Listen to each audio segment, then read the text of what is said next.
Mantén en todo momento la distancia de seguridad y las medidas de higiene.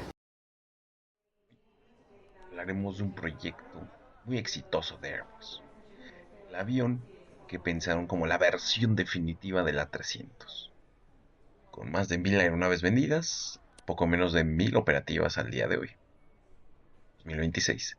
Podemos considerar el primer pasillo ancho verdaderamente exitoso de Airbus.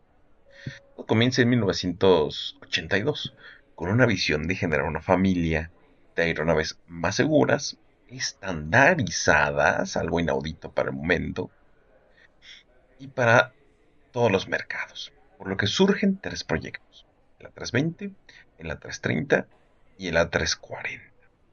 Obviamente no tenían ese nombre, pero con el paso del tiempo lo fueron adoptando. Terminó como el nombre oficial. En la zona de carga de estos tres proyectos, se les ocurrió la brillante idea de estandarizar el espacio para módulos de transporte de carga LD3.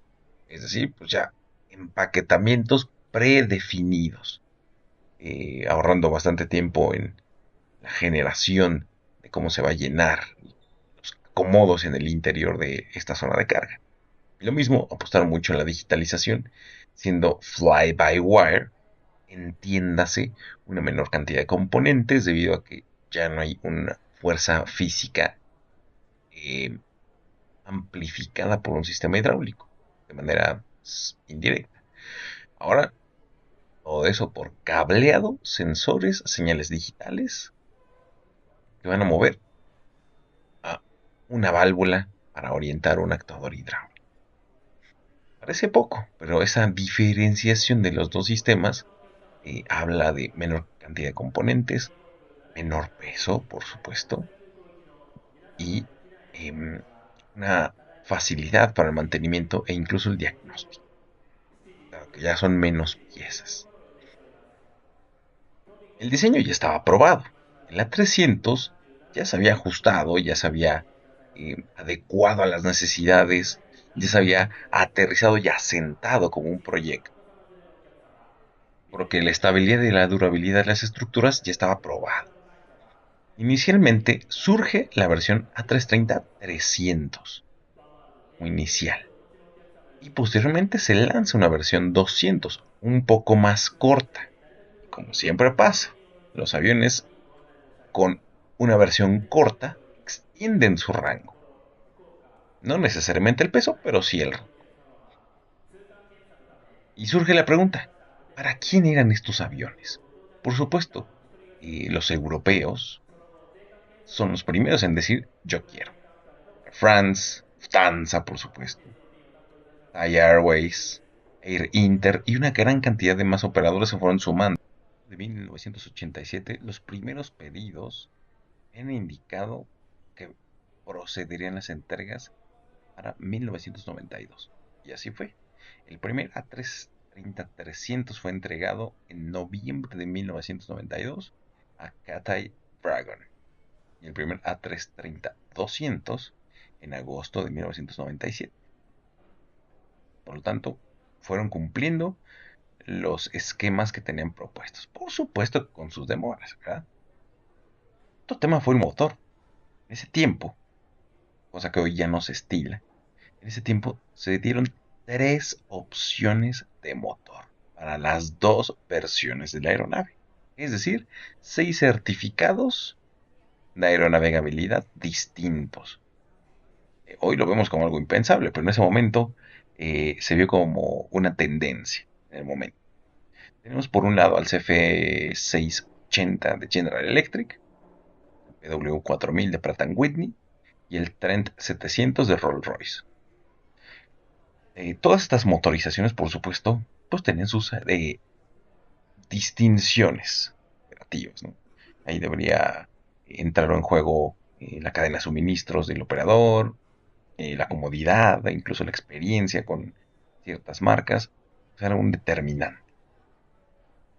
Estas cosas, por supuesto, hoy ya no se hacen. Con todo esto mencionado, se empezó a toda máquina la línea de producción, cumpliendo las entregas en tiempo y forma. Mente, sus respectivas demoras, modificaciones a pedidos y actualizaciones. Esas actualizaciones no se limitaron al software, como hoy vemos como tendencia, sino también al hardware, cambios eh, en el avión, por supuesto. En la década de los 80 también surgieron los programas, ya como hoy los conocemos, como RCM e ITOPS, el 180. Al ser casi paralelo a la historia de la 330, se contempló inicialmente que cubriera los criterios desde fábrica, para que los equipos, las condiciones y las tolerancias eh, fueran certificables desde fábrica. Por supuesto, esto al hacer paralelo, básicamente hubo algunas entregas que tenían que hacerlo de manera complementaria. Por supuesto, este proceso se culminó de manera exitosa y básicamente salían con estos programas cumpliéndose a cabalidad, desde el kilómetro cero, desde la milla cero. Por supuesto, el avión inicialmente es concebido desde el principio como para pasajeros, ¿sí? Y se pronosticó que más o menos hasta el 2015 se cerraría este siglo, con 800 aeronaves proyectadas para venta. Ya vimos que la historia fue distinta, y el futuro los llevó a lugares inesperados. En torno a las actualizaciones que hubo, por supuesto que hubo muchas mejoras en el rendimiento del motor. Optimización de peso, empuje, variables eh, en sistemas, optimizaciones, cambios de componentes. Entonces podías tú en un solo operador tener A330-300 de los primeros, de los medianos y de los últimos, y que sí pueden tener variaciones significativas en sus sistemas. Del avión no, como un todo, pero sí en sus sistemas. Incluso se empezaron a desarrollar versiones de estos aviones, de lo exitoso que fue, para transporte privado, transporte militar, una variante que se llamó Hotel Golfo Whiskey, es High Cross Weight, básicamente súper mejorado, y el último de todas estas variantes, la versión Eco. Ojo, este fue uno de los tantos experimentos que se hizo con el A330. Por ahí del 2015 se mete, bueno, un poquito antes, la idea de convertir un A330 en un avión de repostaje para aviones de combate en vuelo. Le llamaron MRTT, Multi Role Transport Tanker. Y por último, se hizo la versión F, pensado para ser carguero, y el programa Papa 2 Fox, Passenger to Freight, convertir aviones de pasajeros a aviones de carga. Entonces, esto nos habla de que el tiempo de vida y las ramificaciones que tuvo el programa A330 fueron bastante exitosas, tanto que siguen volando el día de hoy. Aquí en México, como operador, tuvimos a Mexicana de Aviación, la vieja, por supuesto. En Delta encontró un lugar bastante importante, en Avianca, en Turkish, siendo uno de los operadores más importantes de este modelo. Lineares Azul, Aerolíneas Argentinas, Air Canada, ¿sí? Y por ejemplo, retomando Delta, es el mayor operador en América, la 330, 42. Tan bueno es el avión que aún sigue cumpliendo lo que promete, a pesar de que ya tienen desde el 97 para acá, un poco antes, estos aviones. Por supuesto, ya están envejecidos. Y es importante contemplar que un avión envejecido empieza a tener sus problemas propios del envejecimiento. Pero ojo, aún lleva 250 pasajeros, 41.000 pies, hasta 7.200 millas náuticas. Es decir, un gran conector de rutas medianas en distancia, pero de gran demanda. Que podemos conectar América con Asia, Europa y hasta con Oceanía, si nos lo propusiéramos. Entonces, habla de su enorme versatilidad del A330. ¿Va? Estas cuestiones. Eh, Mediados de los 2000, por supuesto, estos aviones se empiezan a modificar. ¿Sí? Este ejemplo que hablamos del MRTT, impulsado por la Royal Air Force, eh, es uno de los grandes aplicaciones militares que se le encuentra a este avión. No tanto para cazar submarinos, no tanto como vigilancia o surveillance, sino como un avión de soporte, no de inteligencia, no de ataque, no de defensa, de soporte. ¿Sí? Y del mismo modo, como pasa con todos los aviones, estos se fueron demorando debido a las certificaciones y a la implementación. Hoy vemos una gran cantidad de A330 convertidos a tanqueros en varias combinaciones, ¿no? Sin embargo, pues es a medida. Es así, traje a medida. La modificación más común en este tipo de aviones es convertirlos a pasajeros. Tiene una particularidad la 330. Está ligeramente inclinada la nariz hacia abajo estando en tierra. Pues una de las mayores modificaciones que se tuvo que hacer para convertirlo a pasajero fue en el tren de nariz. A darle una estructura reforzada y un poco amplificada, ¿sí? Con esta clásica protuberancia en la nariz y de sus compuertas, que como objetivo de estas modificaciones era mantener la main deck, la cubierta principal de carga y por lo tanto todo el avión, vamos a decir, recto. Tener estas operaciones de carga y descarga de manera segura y que no vaya a haber algún tipo de incidente en el traspaleo. Esto se habló y se llegó a esas conclusiones. Por supuesto, si de por sí una modificación a un avión carguero es compleja, sumémosle este efecto, las modificaciones entre. Ahora,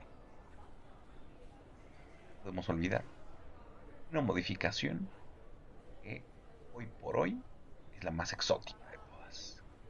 El Beluga, el A330-700.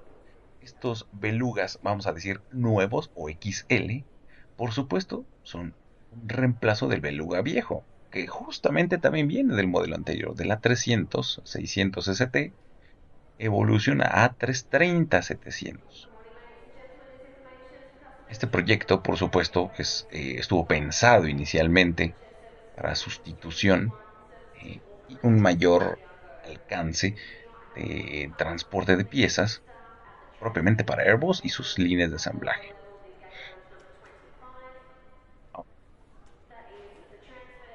Este proyecto empieza en 2014 con el primer Beluga, ¿sí?